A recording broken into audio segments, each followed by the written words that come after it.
ആരും അപഹരിക്കാത്ത സന്തോഷത്തെക്കുറിച്ച് യേശു കർത്താവ് ഇവിടെ പ്രസ്താവിക്കുന്നു. സന്തോഷം മനുഷ്യനും മൃഗങ്ങൾക്കും പക്ഷികൾക്കും കുട്ടികൾക്കും മുതിർന്നവർക്കും ആവശ്യമാണ്. സന്തോഷം കുട്ടികളാണ് വേഗത്തിൽ പ്രകടിപ്പിക്കുന്നത്. പക്ഷികളും പ്രകടിപ്പിക്കും.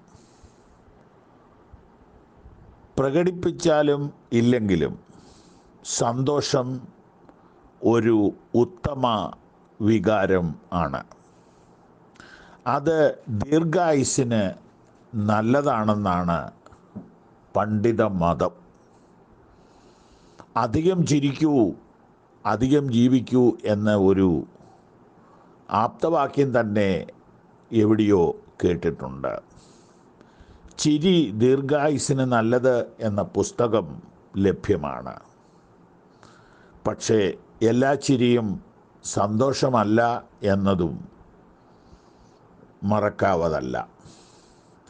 സന്തോഷം ഒരു അളവ് കഴിഞ്ഞാൽ പിന്നെ കണ്ണുനീർ തുള്ളികളായി ഒഴുകുന്നത് കാണാം.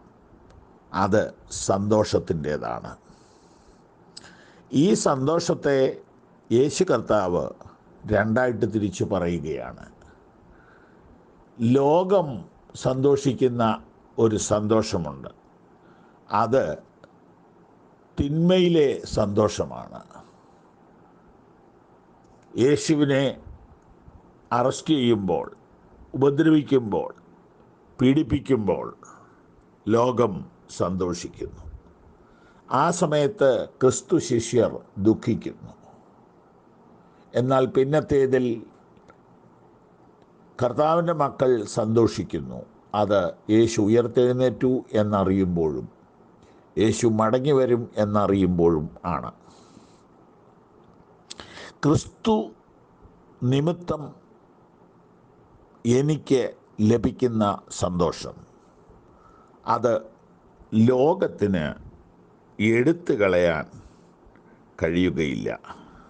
നിങ്ങളുടെ സന്തോഷം ആരും നിങ്ങളിൽ നിന്ന് എടുത്തു കളയുകയില്ല. എത്രയോ അത്ഭുതകരമായ ഡൈനാമിക് വേർഡാണിത്. കർത്താവായ യേശു പറയുന്നു, നിങ്ങളുടെ സന്തോഷം, ഞാൻ തരുന്ന സന്തോഷം ആരും നിങ്ങളിൽ നിന്ന് എടുത്തു കളയുകയില്ല.